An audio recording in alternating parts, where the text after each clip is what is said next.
بسم اللہ الرحمن الرحیم۔ السلام علیکم۔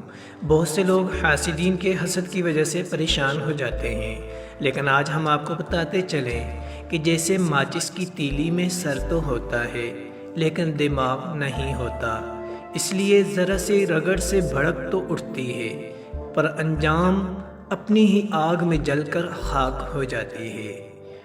یہی حال کچھ حاسدین کا بھی ہوتا ہے کہ وہ ذرا سی بات پہ بھڑک تو اٹھتے ہیں مگر انجام آخر اپنے ہی حسد میں خود جل کر راکھ ہو جاتے ہیں۔ اس لیے پیارے دوستو، حاسدین کے حسد کی وجہ سے پریشان نہ ہو۔ لوگ حسد کرتے رہیں گے، آپ اپنی منزل کی طرف بڑھتے جائیں اور اپنی منزل مقصود پہ پہنچ جائیں۔ اللہ حافظ۔